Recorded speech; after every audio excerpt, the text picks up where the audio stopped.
Okay, we're taking a look at, I think, the second oldest game in my collection, the 1961 edition of Avalon Hill's Chancellorsville. Now this game really should be in almost the archives of wargaming. It's one of the first games that Avalon Hill produced, and by today's standard, it's certainly a dinosaur indeed. Now, clues to its age are the turn record that you get with it, old-fashioned one, not even any historical times written, just turn numbers, which you ticked off.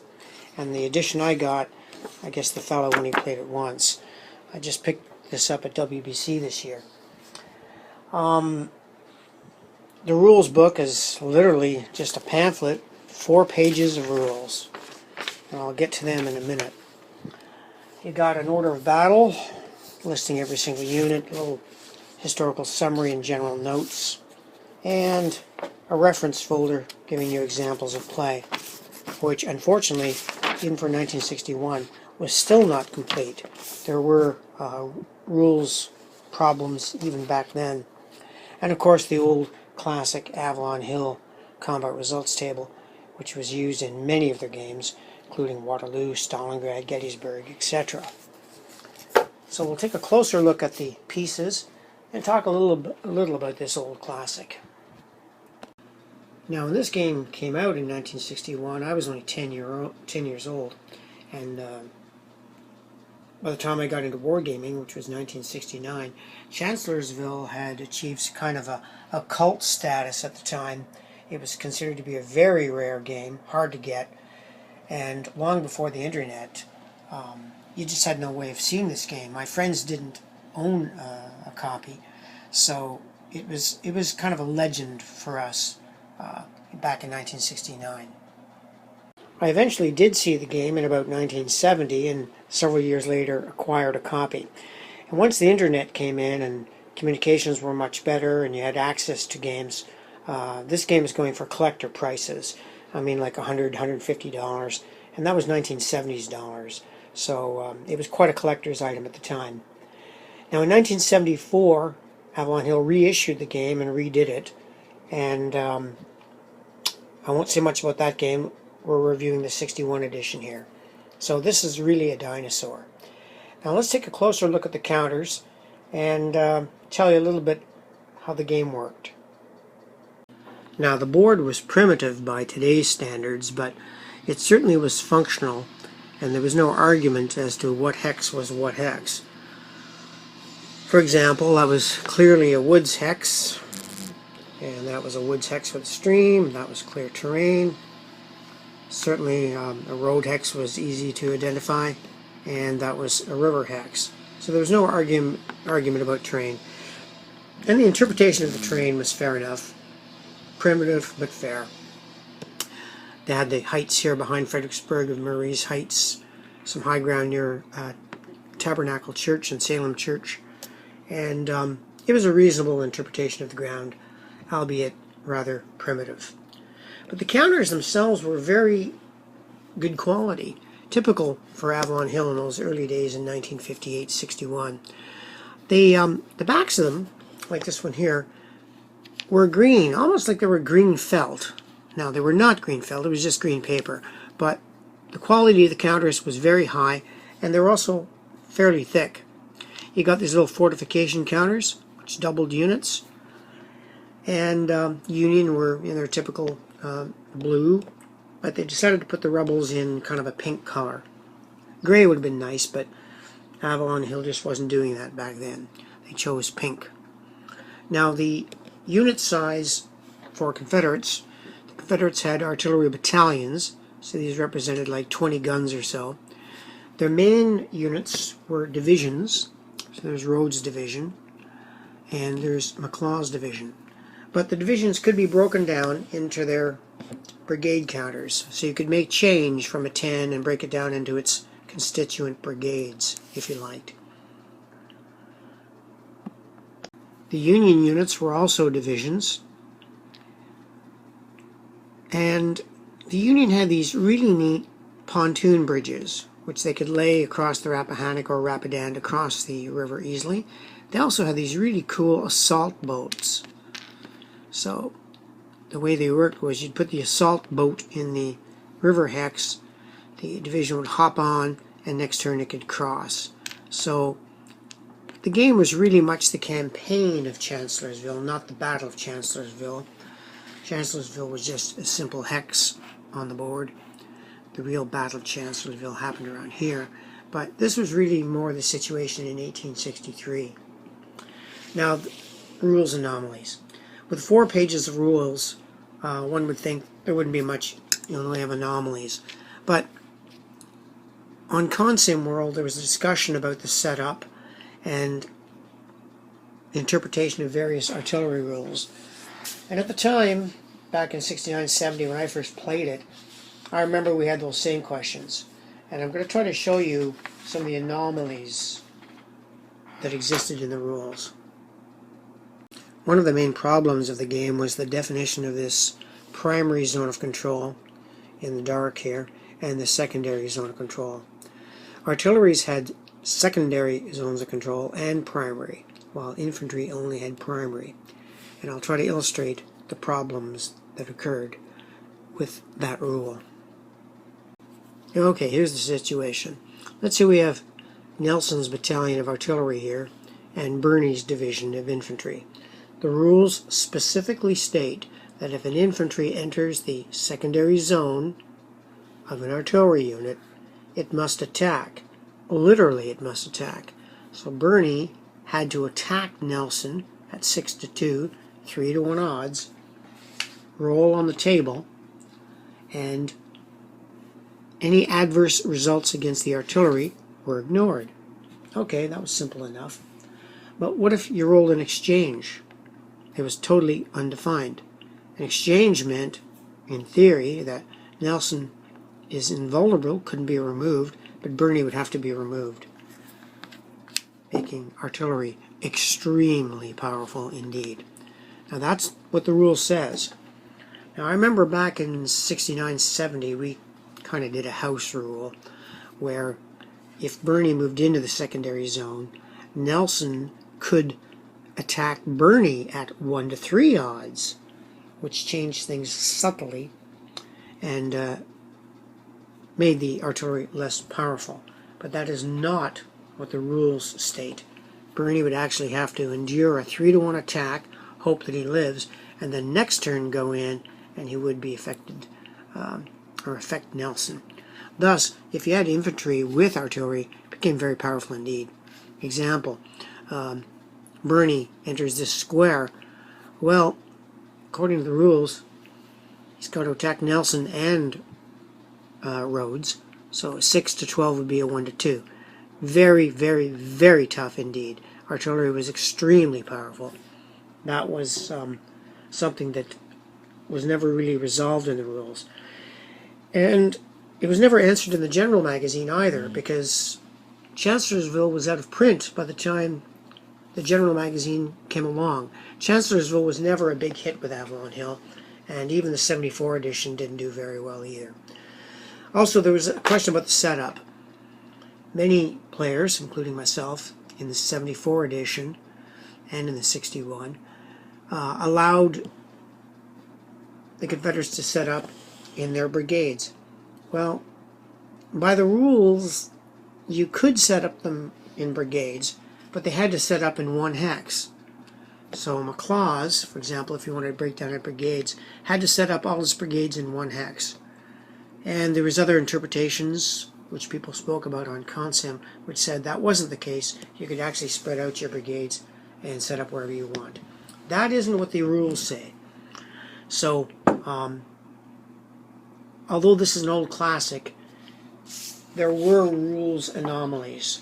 And if playing it today, you're going to have to make some kind of house rule as to which way you're going to play it.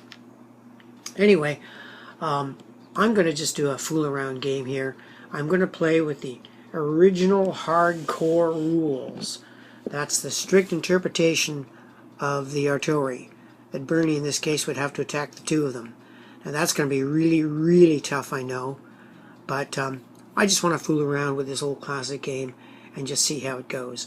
So I'll film a segment after each turn, and we'll just see how the game goes. Now, I'll explain something about the setup, and it'll give you a better picture of what the setup is actually all about. Now, the setup is wide open in this game. The Union are allowed to set up their entire army, except 2 corps, the assault boats and the pontoons, anywhere north of the Rappahannock.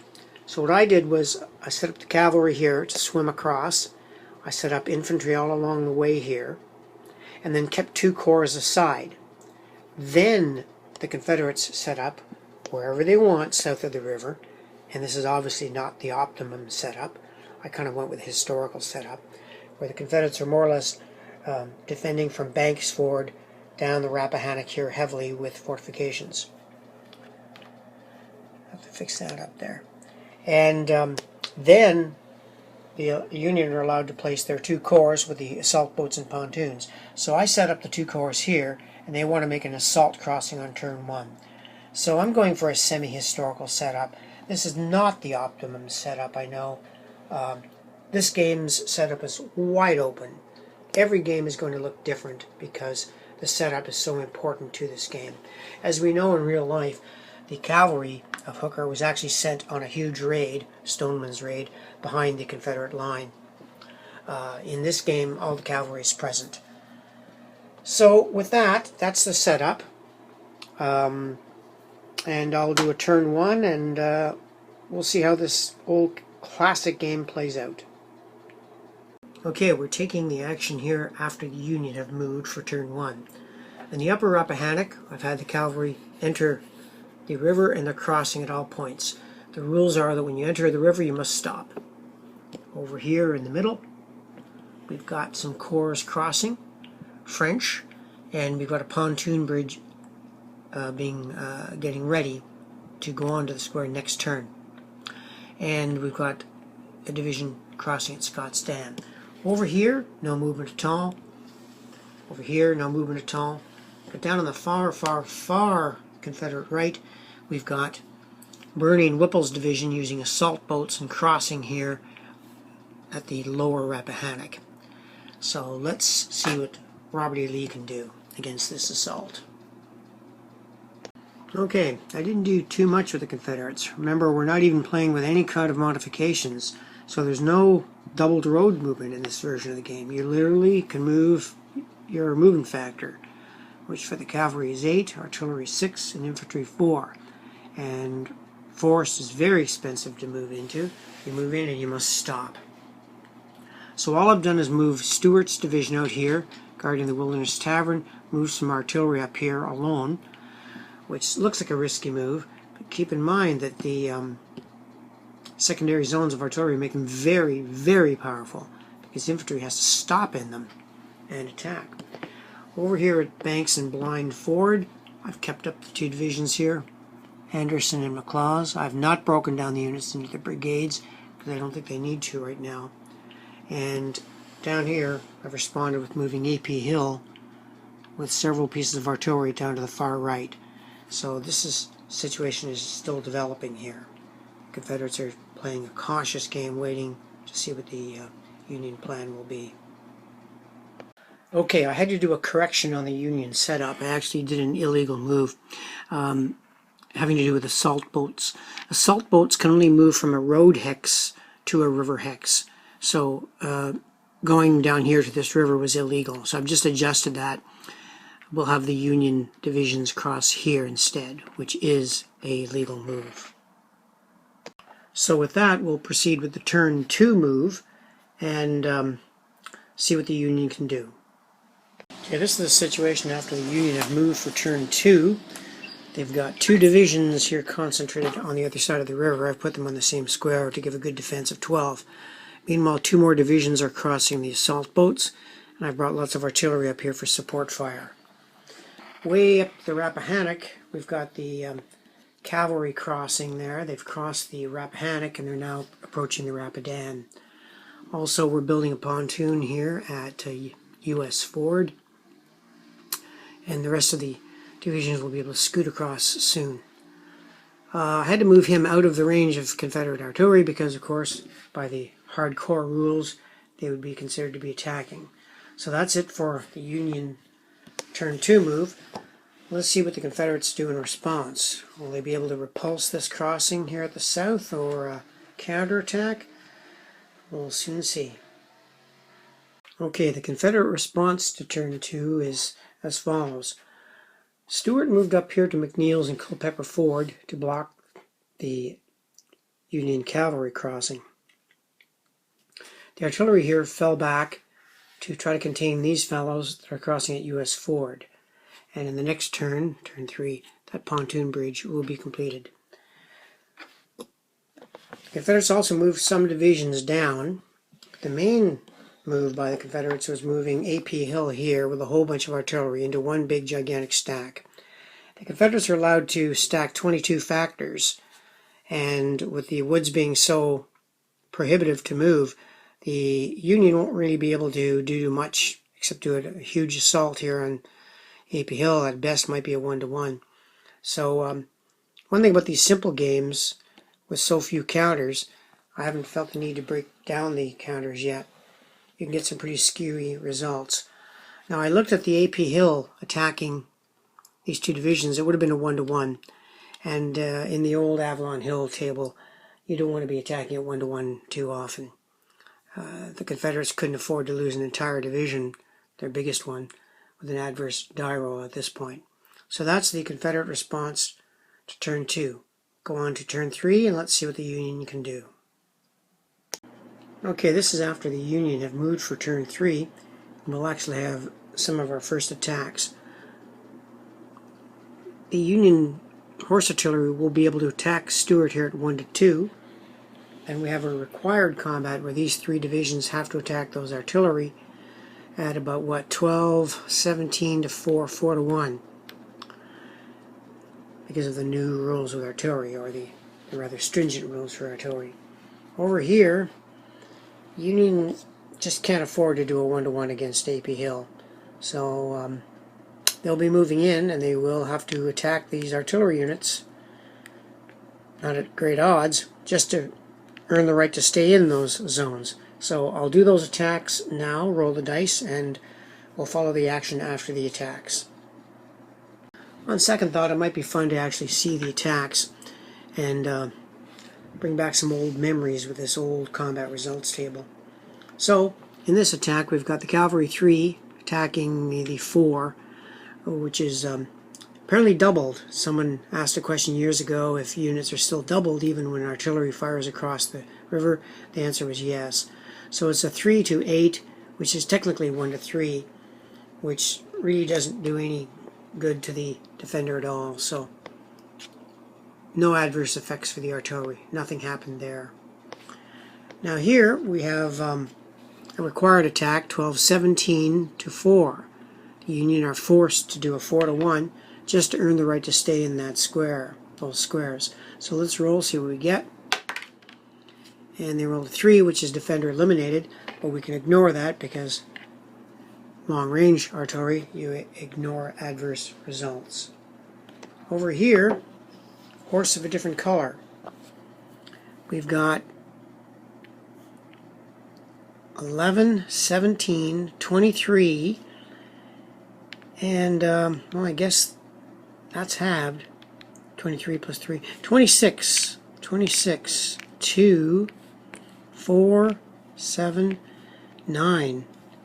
Just misses being a 3-to-1. So the Union are forced to do a 2-to-1 attack here, and on this table that always is a little bit scary. Let's roll and see what we get.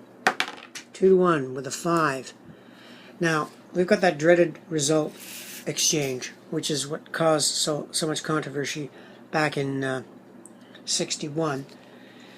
And you can take it either way.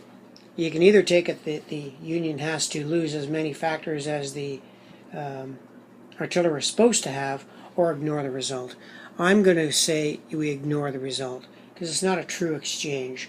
I think you've got to get a adverse result against the attacker in order for any units to be eliminated.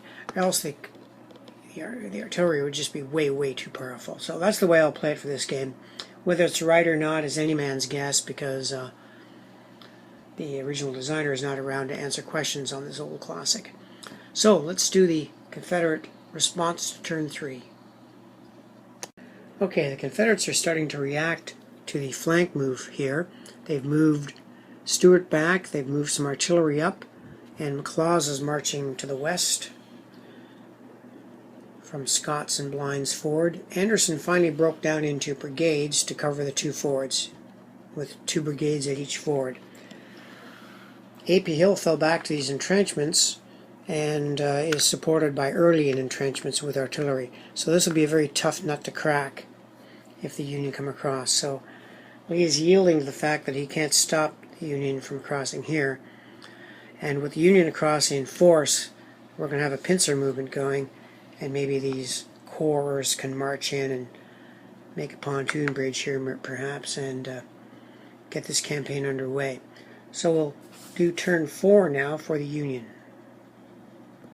I might point out here, to show you how primitive the game really is, the game consists of 25 turns, and there's no divisions of hours, not even any division of day or night, which they improved in 1974. They added dates, May 29th, May 30th, and they added night turns. There's no such sophistication in this game. Anyway, with that, let's do the Union turn 4. Okay, the Union responded as illustrated here. They've moved 4 divisions, actually 5, across the river in line, big stacks of 12. They've commenced 2 pontoon bridges here, moved the assault boats back, and lots of artillery, range 2. So they're doing a forced crossing here. Some of the Union Corps moved upriver, eventually going to cross at U.S. Ford, and they're bringing some artillery up too with divisions because they have to attack long range, these guys, and they're outflanking Jeb Stuart here in the west. So the Union campaign is on the go, and we'll do a few die rolls, but I think the Union will be safe because they've just brought the numbers here, so they should be okay. Then we'll do the Confederate response. Okay, Stuart's cavalry had to break down into its constituent brigades, 2 brigades here, to try and thwart the Union cavalry, which is outflanking it. Got a row here of artillery. Remember, the artillery in this game makes units stop cold at range 2, so they're extremely powerful. They buy you precious time too. And we've moved up McLaws there on the river road. Got more artillery under Alexander moving west, and we have Colston's division. Anderson's division still holding the fords, and A.P. Hill and Early fell back to still fortified positions, except for Early, but Union will have to throw in a lot of factors to get an attack against this, since it's more or less 42 in defense. I don't think they want to do a 1-to-1 attack, so the Confederates are falling back, trading time for space. Let's see what the Union can do in the next turn. Okay, this is the situation after the Union have moved. We've got a lot of bizarre attacks here. These are just more or less positional because of the way the artillery rules work again. Averill was able to close, but he's going to need to be supported from long distance to get the odds up. We'll have a 12-2, 6-1. Again, that's just positional. And we've got a lot of guys ganged up on him. Again, positional. Won't affect the artillery at all. Although, actually, no, I made a mistake. This artillery could affect that. Very bizarre. Anyway, over here, we're trying outflanking in the south. They're not closing on A.P. Hill, he's too strong. But eventually the Confederates are going to have to break down and make a line and fight someplace. Let's see how the combats go, and then we'll do the Confederate turn. Okay, the Union won their little positional attack here with Averill's cavalry division, but the 2nd Corps artillery got involved in a long-range duel with Walton and Jones, and they got an exchange. So the Confederates lost 2 artillery battalions, and the Union lost their 2nd Corps artillery. So casualties, and the battle is on. Okay, Stuart's division fell back into one square. He might reform back into a division. The Confederates have a thin line here west of Chancellorsville, although Anderson's division is blocking the way fairly effectively, and Colston is coming up. Still a stalemate there at the fords. Down here, AP Hill was forced to finally break down into more or less two sets of 4 brigades, and Rhodes came up and early extended the line. So we've got some openings here. We might see some more combat. Let's see how the Union responds. Okay, the Union has just moved. Their cavalry is still trying to outflank Stuart. We've got a major attack here on McLaws's division on the River Road. And we've got some major assaults down here. The Union are finally taking the bull by the horns, and they're going to try a major advance against the Confederate right. Let's see how those attacks go. Okay, this attack is just positional, because we've got 6 to 2, 3 to 1. They roll the die, and they get a 3, defender back 2, which the artillery can ignore. And we've got a very major assault here, chancy one, but this is an old game, 1961, with that very ugly combat results table, and the results can swing like crazy. So we've got really 16 to 8. This big massive battle is a 2 to 1 against McLaws's division. This could be very important, especially if you get a 1 or a 6. And it's a 4, which is just attacker back 2, so that wasn't too bad. 1, 2, 1, 2. Okay. Now the decisive ones are down here. This is really going to matter, because these infantry have got to soak off to these artilleries. So this 12 will take on that 4. So it's a 3 to 1 just to earn the right to stay there. 3 to 1 with a 4. It's defender back 2, which the artillery can ignore, so these two divisions can stay there. These divisions, 11, will have to attack any artillery that's in here. It's 11 to 2, 5 to 1, so we should be okay. 5 to 1. The 4 is defender back 2, which the artillery can ignore. All that is to produce this one big major assault here, which is 10, 13, and 12 is going in, 19 plus 7. 26 to 13. This whole gigantic thing is a 2 to 1. So a 1 would be great for the Union, a 6 would be disastrous. Let's see what they get. They get a 3, which is a middle result. That's defender back 2, so they win the battle positionally.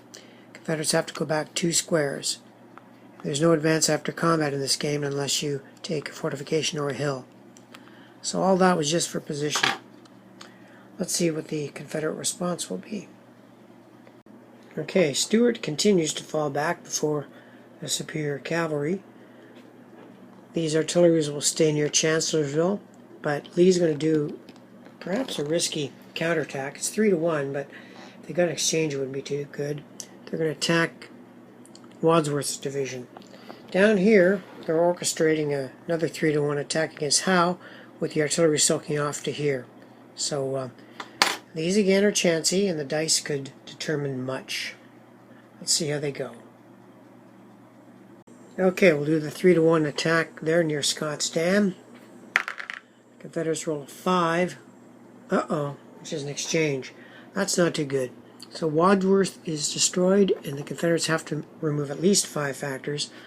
So they'll remove Colston, and they can leave a 2 brigade as exchange, I believe is quite legal. So that was expensive for the Confederates. Okay, this 2 will soak off against the 11. We don't need to roll that really. 1 to 5. We just ignore the result. But we do have a 3 to 1 attack against Howe. What do the Confederates roll? 3 to 1 against Howe. They roll a 3, which is defender back 2. Howe will go back 1, 2. And it will be the Union turn next. Not the best attacks, but not the worst either. Okay, the Union cavalry continues to try to outmaneuver Stuart here by just coming on en masse. Beckham can't really stop them. They're going to do a 3 to 1 against, or pardon me, a 2 to 1 against McLaws and soak off to Barksdale here. And they're going to do a massive 1-to-1 here and soak off this artillery. Now it's not as bad as it sounds because most of the artillery, most of the soak off is with artillery, which AP Hill can't really affect. Oh, it might be a 1-to-2. Forgot they're doubled. Well, anyway, I'm going to do it anyway. And they're building another pontoon bridge here.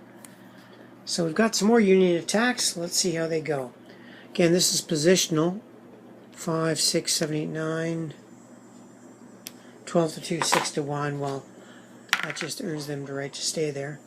Okay, we'll have the 6 soak off the 2. It's not even really a soak off, it's a 3-to-1 attack. Let's see what they get. 3-to-1 with a 2 in exchange, so Barksdale is destroyed. And now we've got 10, 16, 22 to 8. We have a 2-to-1 against McLaws. 6 would be a disaster, 1 would be horrible for the Confederates. They get a 1, and the Confederates are destroyed. That's bad for them. Now we have a huge gaping hole in the Confederate line. Down here, we've got this artillery soaking off to this artillery. It's actually a 1-to-1, and both are affected. What do we get here? 1-to-1 with a 3. That's defender retreat. 2, so 1, 2. The Confederates are actually driven back. Now for this main attack. This won't be very good though. 12, 14, 16, doubled. It's a 32. And we're going in with 14 plus 5, 19. Okay, this one's a 1-to-2 attack here on a major fortification. If the Union rolls a 6, that won't be too good. Or 5 or 6 actually. Let's see what they get. They have rolled a 6, which is attacker eliminated, which will only eliminate this division here because most of it was artillery support. So factor-wise, the Union have lost 16 factors. The Confederates have lost 4, so the Confederates are certainly ahead right now. What's the Confederate response to all this stuff? Let's see. Okay, with the results of that disastrous battle in the west, the Confederates had to fall back. They virtually just now have artillery battalions facing Union corps. Stuart is still falling back there, and over on the right, even though they were successful, the Confederates have to rethink their whole strategy and had to pull back because Union will be coming on now like a bull in a china shop, and even though they're ahead technically in casualties, the strategic situation for the Confederates is pretty bad. Now I'm going to do another turn or two that I'll probably call a video, probably end it. It's a fun game. I really am enjoying it. But boy, is it classic. It's really the old classic style with whole units being eliminated. And anyway, let's do another turn or so and see what the Union can do. Okay, this is the situation after the Union have moved, and they have no trouble advancing everywhere. Now, yes, it is positional, most of it. There's no attacks, but the Confederates are in a very bad way. They're falling back here, and they're falling back here on the right. Now, again, when I say positional, we're just doing these high odds attacks against the artillery, which don't affect them. The Union is just going to be able to advance. Somewhere along the line, the Confederates are just going to have to make a stand. Let's do another turn or so and see what the Confederates can do. Okay, that's the situation after the Confederates have moved. Stuart has combined back into a division. He's falling back here in Spotsylvania Courthouse. These artilleries are falling back to Tabernacle Church.